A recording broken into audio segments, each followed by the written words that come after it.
आप माइक खोल। हाँ क्या कह रही? नहीं वो तो प्रश्न पूछो कि पुरुष रूप समझ में नहीं आया। मैंने क्या कोई बात नहीं।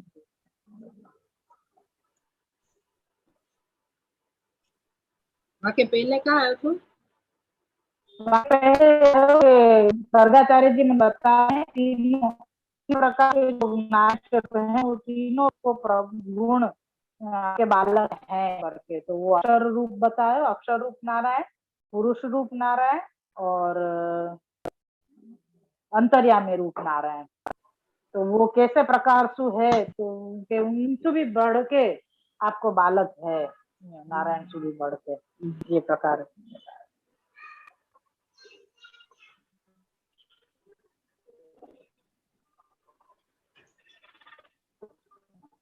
करो। शिवभाधीश की जय, शिव साई जी पाल की जय, श्याम सुंदर श्री यमुने महारानी की जय, श्री विराट धन की जय, शिववर्धन नाथ प्यारे की जय, श्री कृष्ण की जय, श्री हरिराय महाप्रभु की जय,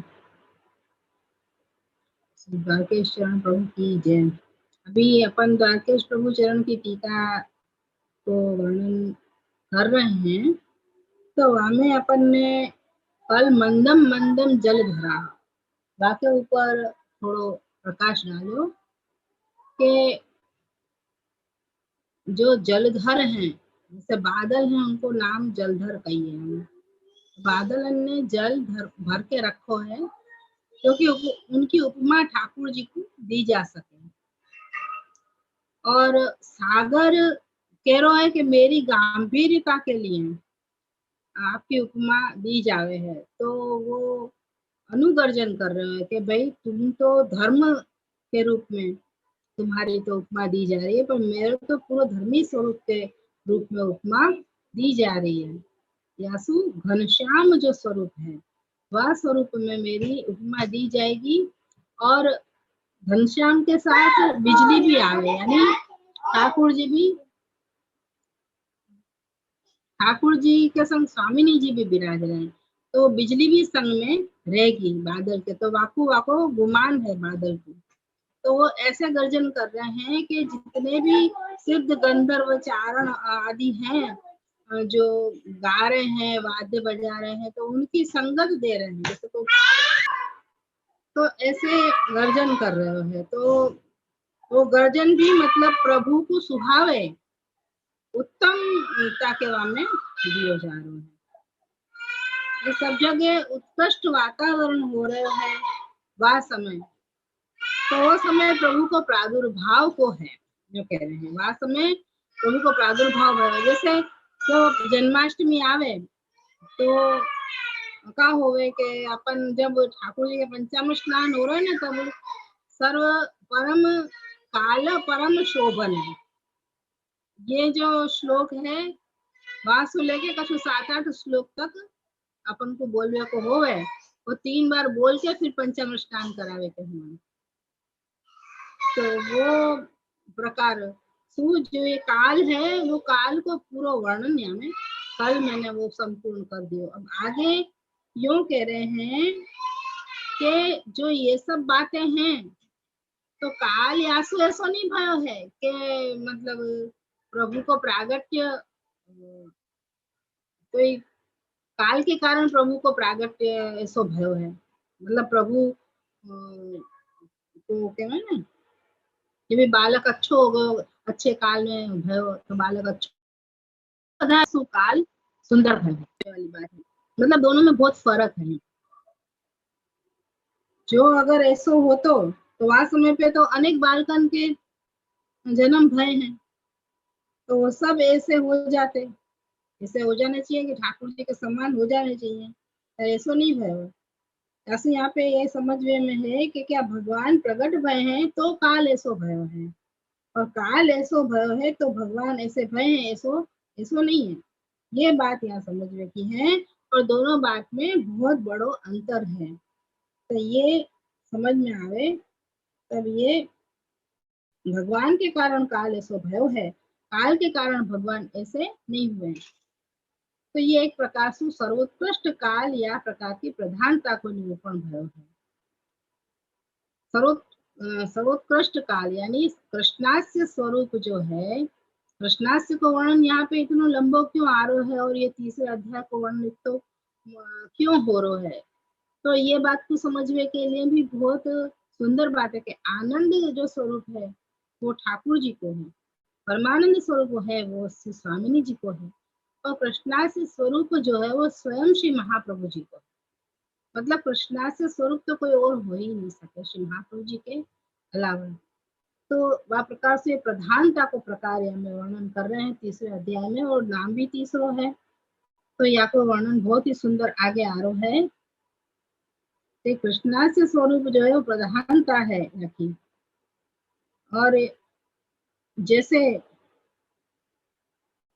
वो कह रहे हैं जैसे आकाश की निर्मलता हो गई, अग्नि की वो निर्मल शुद्धता हो गई, और जो जल है नदी आदि की सुंदरता हो गई, जल तत्व, और पृथ्वी तत्व भूमि आदि की शुद्धता हो गई कि वहां में अलग अलग प्रकार के फूल आदि खिल रहे हैं, पक्षी चहचहाट कर रहे हैं, और भूमि जल आकाश वायु और तेज, तो आप प्रकार से तो वो कहना ना कि आकाश की कैसे यहाँ उत्कृष्टता बताई, तो कि आकाश भी निर्मलोद गणों ऐसे, मतलब तारा गण वहां में साफ दिखाई दे रहे थे, वो मैंने बताई थी वहां में, जो पहले अपन ने बताया था क्लिप में हमने बताई थी कि यह प्रकार से परसों या पहले रोज की कोई होगी वहां में, यह प्रकार से ये पांचों तत्व की उत्कृष्टता बताइए, शुद्धता बताइए, निर्मलता बताइए। अब यहाँ के बाद अब प्रधानता बताइए, तो यहाँ के बाद अवतार की प्रधानता बता रहे हैं कि ये जितने भी अवतार हैं ठाकुर जी के, भागवत जी में अपन 24 अवतार भी माने हैं और बहुत प्रकार के अवतार माने हैं, तो हमें सबसे प्रधान अवतार जो है वो कौन सो है, तो फिर श्री कृष्ण अवतार, मतलब ठाकुर जी जब को जो प्रागट्य भयो है तो वो प्रधान प्रागट्य है, यूं प्रधान स्वरूप है। ये प्रधानता अवतार की बता रहे हैं ये अध्याय में आगे।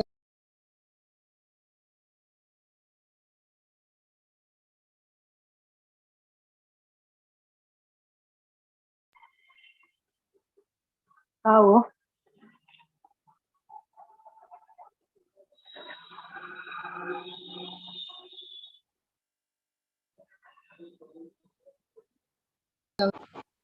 ये तो कैसे है, ये उत्कृष्टता को वर्णन आगे सुखदेव जी कर रहे हैं। अब यहाँ में मतलब जो अध्याय अपन बांच रहे हो तो अध्याय के अंदर एक वक्त शुकवाच आ गए, फिर दूसरी बार शुकवाच आ रहा है, और जब दूसरी बार सुखवाच आयो ना तो तब वहां पे श्री महाप्रभु जी ऐसे आज्ञा कर रहे हैं कि ये कृष्णावतार को जब वर्णन सुखदेव जी करने लग गए, तो वर्णन करते करते इतने आसक्त हो गए वहां में, इतने मामे अब तो उनको देह को अनुसंधान ही नहीं रहे, और वहां पे जितने बैठे हुए आते ना उन कोई को भी देह को अनुसंधान नहीं रहे।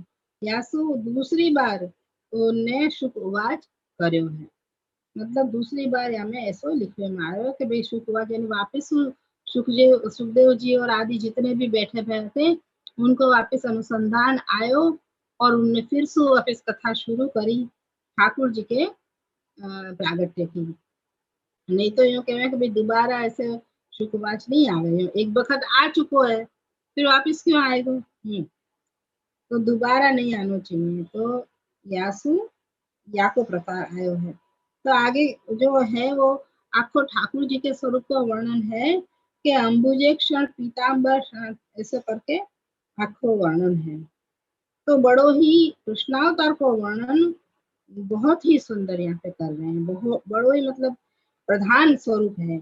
या बालक के कमल जैसे सुंदर नेत्र है। अब यो कहे कि अंबुज एक क्षण, अंबुज ईक्षण यानी जिनके कमल जैसे सुंदर नेत्र हैं, और दूसरों का कहे कि चतुर्भुज स्वरूप है।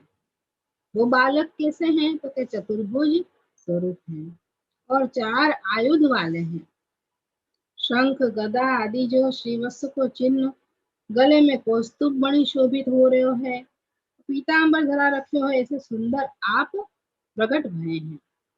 तो अब ये अवतार की कैसी उत्कृष्टता है, या को वर्णन आप कर रहे हैं कि जब प्रभु को प्रादुर्भाव भयो तब ये श्लोक में हम करें तो वासु ऐश्वर्य प्रकट हो रहे हो।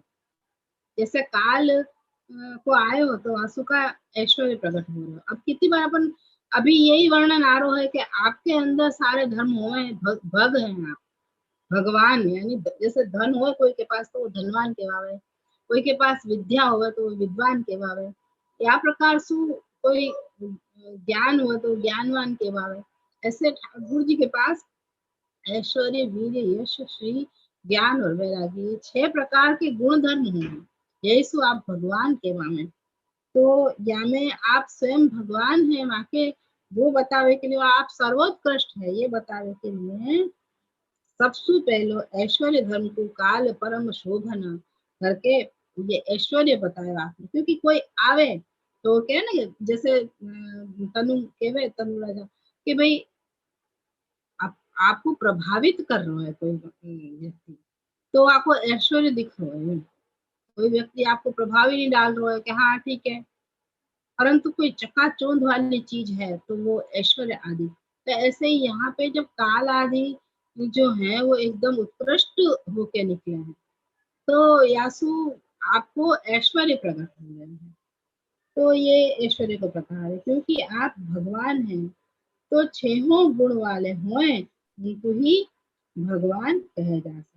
तो आप अंशी स्वरूप है ये माना जाएगा। वो बता रहे हैं कि वो कैसे हैं, ठीक है, आप ऐश्वर्य प्रकट होते हुए आप प्रकट हो रहे हैं कि वो अवतार की उत्कृष्टता या में है कि ये 6 गुण धर्म आपके अंदर आ रहे हैं। मतलब आपके अंदर ये 6 गुण धर्म है। ये भागवत जी में 3रे अध्याय में प्राकट्य के अध्याय में, और ये क्योंकि अपने प्रियतम प्रभु प्रकट हो रहे हैं तो ये अध्याय को वर्णन करना। और दूसरी बात है कि पर आनंद परमानंद में ये जो 3रा नाम है स्वयं श्री महाप्रभु जी को, जिनके जिनसु सर्वोत्तम स्तोत्र जिनके लिए प्रकट करो, श्री जिनके नाम को श्री गोसाई जी ने, तो यह प्रकाश है। तो ये ऐश्वर्य या में निरूपित करो गए हैं।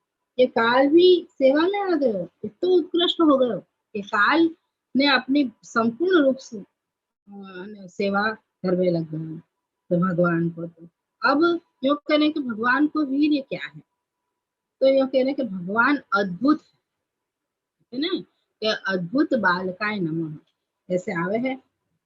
या में अंबुजे क्षण अद्भुत बालक ऐसे आयो है ना, फिर चतुर्भुज स्वरूप ऐसा करके श्लोक आयो। तो अध्याय में आप देखोगे तो आपको पता चल जाएगी।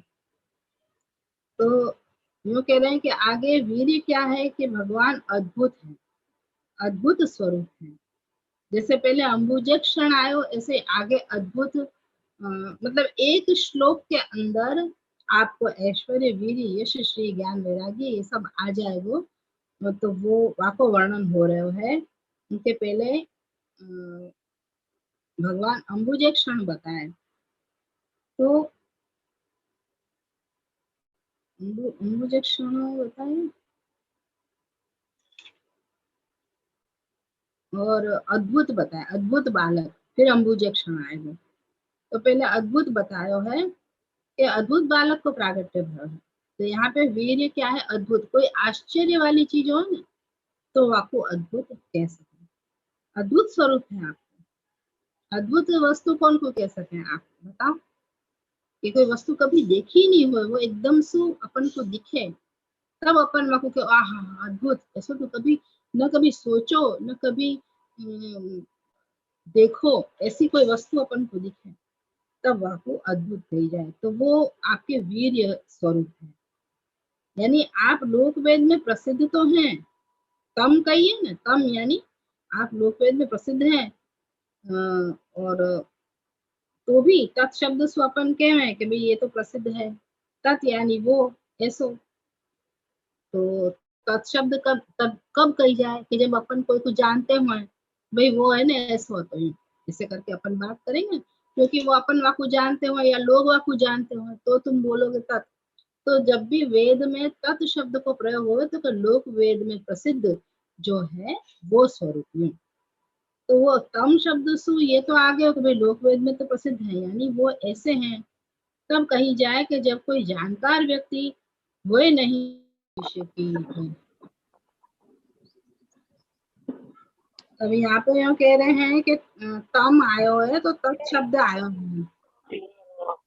तत् शब्द सु भगवान को निर्देश किया गया कि वो कैसे है, तो क्या अद्भुत है। तम अद्भुतम बालकम अंबुजे क्षणम ऐसो श्लोक है।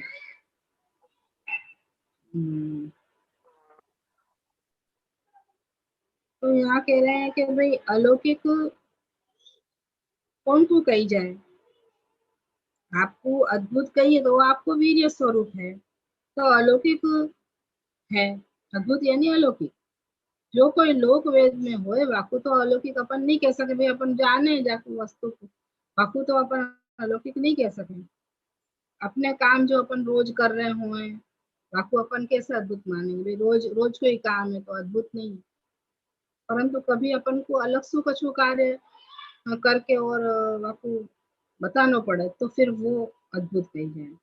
ये बात लोक वेद में नहीं है, पहली पहली बार हमको देखने मिली हो वाकु हम अद्भुत कहेंगे। तो या के लिए अपन तो ऐसे भी कहें कि जैसे अभी फोन पे अपन देख सक रहे हैं, फोन पे बात कर सक रहे हैं, तो वो भी अपन वाको उदाहरण दे सकें कि पहले जब फोन पे अपन नहीं बात कर सकते थे तो वह समय अगर ऐसो फोन कहीं अपन देख लेते तो वो वह समय अपन को अद्भुत लगतो कि अरे ऐसो भी कहीं होए का।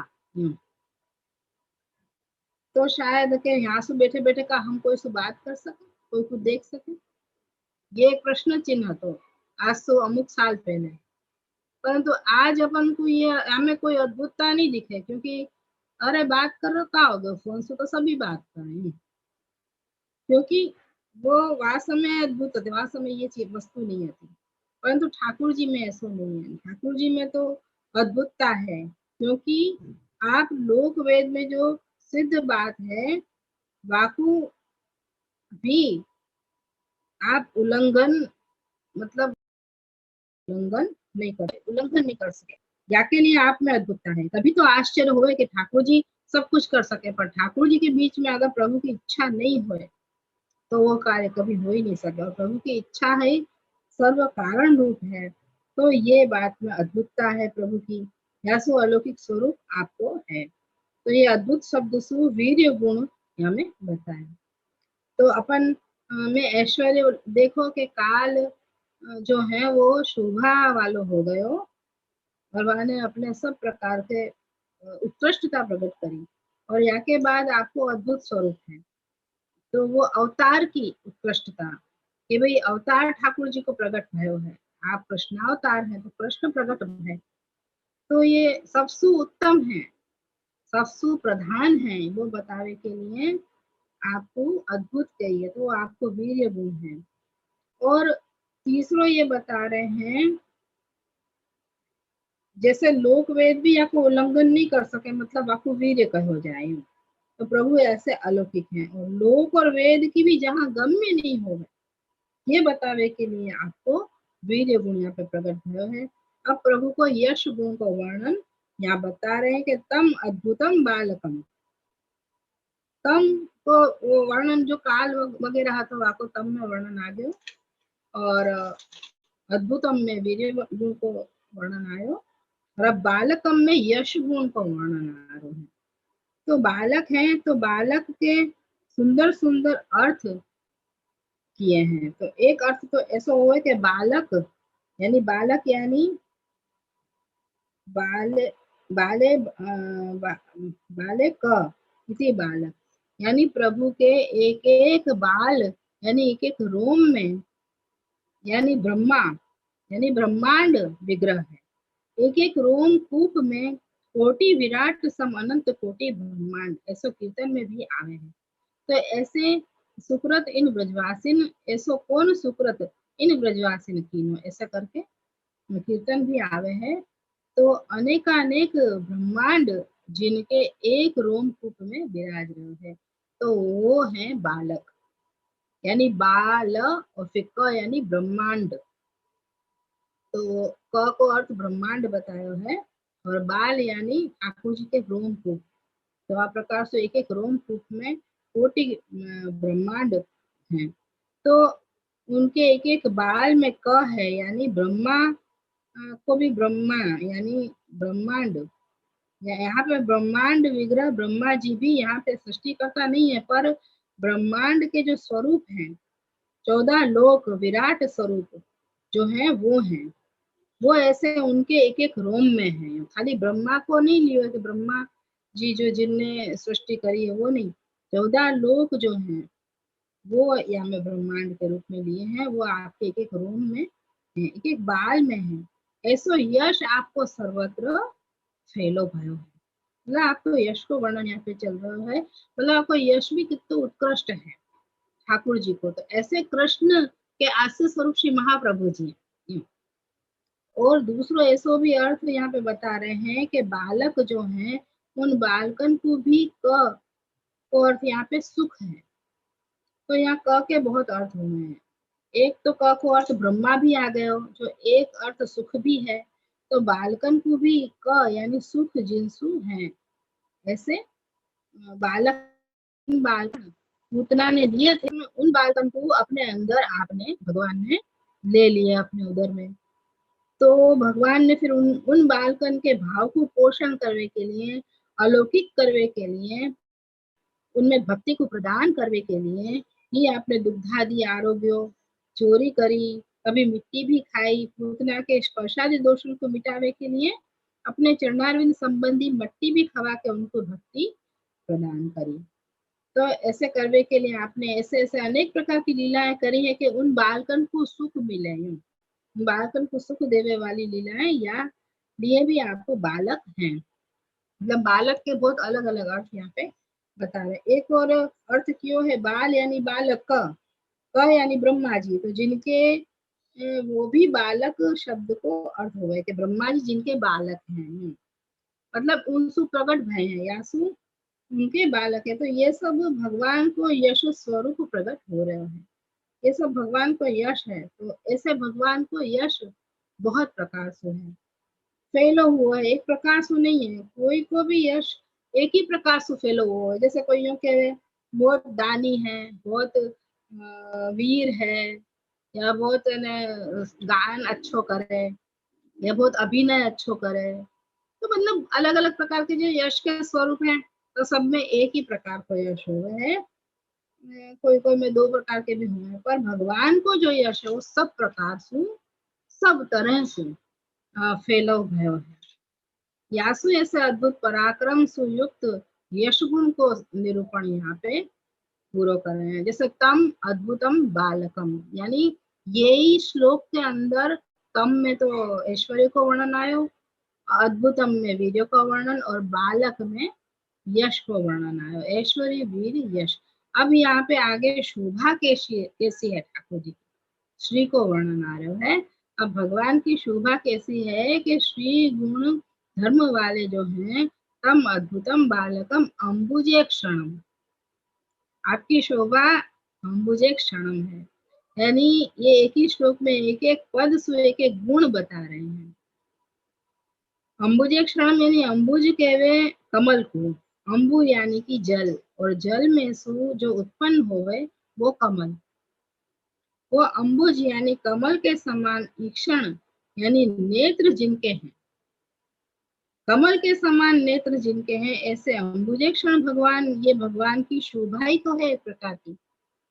ऐसे श्री महाप्रभु जी यहाँ पे आज्ञा करे हैं कि अंबुजेक्षण भगवान यानी ये भगवान की श्री गुण प्रकट हो रहे हैं। भगवान की शोभा को एक प्रकार है, एक प्रकार की नेत्र की शोभा होगा ना, कि कैसे नेत्र सुंदर नहीं हुए तो अपन को कोई देखने में आनंद नहीं आवे। कोई को अपन देखे टेढ़े मेढ़े नेत्र हुए या कैसे हुए तो आनंद नहीं आवे। जब तक आके नेत्र सुंदर नहीं हुए तब तक अपन वाकू जब देखें तो नेत्र की शोभा को सबसे पहले देखेंगे। तो नेत्र की शोभा दूसरो अर्थ लियो है कि अंबुजा यानी लक्ष्मी जी को लियो, क्योंकि समुद्र प्रकट भई है। तो वो नेत्र में जिनके हैं यासु भी अंबुज एक क्षण, मतलब लक्ष्मी जी ठाकुर जी के नेत्र में है। तो जैसे संस्कृत में कहा हुआ है कि अंबुज में के संग ईक्षण की संधि करें ना, तब भी अंबुजेक्षण होवे, और अंबुजा की संधि करें ईक्षण के संग तब ही बनेगा। यानी लक्ष्मी गोबर थोरो है और जिनके नेत्र कमल समान है, ये भी हो रहा है। अब तीसरो अर्थ ऐसो दियो है कि अंबुज है कौन को, के सूर्य को और चंद्रमा को, क्योंकि वो भी जल में सु जैसे सागर में डूब जावे फिर वापस निकले, ऐसा सब हुआ ना। चंद्रमा और सूर्य को, भाई सूर्य उगरो है, कितनी बार कहें कि डूबे, तो वो जल में से प्रगटे हैं, ऐसा देखे हैं कि समुद्र में से निकल रहे हुए। तो चंद्रमा तो है ही, क्योंकि चंद्रमा तो सागर में से प्रकटो है, परंतु सूर्य के लिए भी ऐसा आवे है कि सायंकाल में वो जल में डूब जाए, फिर वो प्रकट होवे तो जल ही वाको घर है। तो सूर्य चंद्र को तो वो है ईक्षण में जिनके, मतलब प्रभु के नेत्र में ही सूर्य और चंद्रमा हैं। सबको प्रकाश भी वो ही देवे हैं, सबको पोषण भी वही देवे। अब प्रकाश कौन देवे तो के सूर्य, पोषण कौन देवे तो के चंद्र। रात्रि को जितनी भी औषधियां हुए उनको पोषण चंद्रमा देवे, तब जाके उनके अंदर अमृतत्व आवे। कितनी बार अपन कह कि पूनम को चंद्रमा होए वाके सामने सामग्री रखनी चाहिए ठाकुर जी की, वहां में अमृत बरसे, जैसे सब कहे के शरद की रात्रि को अपन को संपूर्ण चंद्रमा होए तब अपन को अमृत की प्राप्ति होवे, वहां में अपन को सुई पिरोनी चाहिए, बहुत सारी ऐसी बातें हैं। तो वो सब है कि वो अमृत की वृष्टि रात को करे है चंद्रमा, तो वो औषधि को वो करे, पोषण देवे। ऐसे ही ठाकुर जी के जो नेत्र हैं वो भक्तन को पोषण देवे और भक्तन के अंतःकरण को भी प्रकाश करे हैं। तो यह प्रकार से आपकी जो शोभा को वर्णन है वो यहाँ पे अंबुज क्षण हो रही है। अंबुज यानी ब्रह्मांड, क्योंकि ब्रह्मांड भी सबसे पहले जल में ही था। अंबुज यानी ब्रह्मांड, अंबु समझ लो के जल है, और ज यानी वहां में से निकली उत्पन्न हुई वही चीज, तो ब्रह्मांड भी जल में से उत्पन्न हुआ है, क्योंकि वो एक अंड के रूप में रहता है।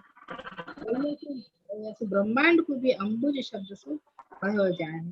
तो अंबुज में है ईक्षण जिनके, यानी जिनकी दृष्टि, कृपा दृष्टि जिनकी, पालन के लिए ऐसे प्रभु की कृपा दृष्टि है, या सो जगत में वास सुख की समृद्धि को जगत भोग रहे हैं। यूं अगर आपकी कृपा दृष्टि हट जाए जगत में से तो वो कुछ भी भोग नहीं सकते। वो आनंदित हो रहे हो, जो सुरक्षित अपने आप को महसूस कर रहे हो, तो वो ठाकुर जी की दृष्टि है, यीशु अपने आप को सुरक्षित महसूस कर रहे हैं। ऐसे प्रभु की दृष्टि यदि फिर जाए तो प्रलय ही आ जाएगी, अगर ठाकुर जी की दृष्टि फिर जाएगी तो प्रलय आ जाएगी। जैसे ऐसा अंबुज में नेत्र है जिनके, ऐसे अंबुजे क्षण है। अभी बहुत है ज्ञान वैराग्य को भी है कि अंदर ही आ रहा है। जैसे आज मैं इतना ही मैं संपूर्ण कर रही हूँ, और देखो आप कल कब करें।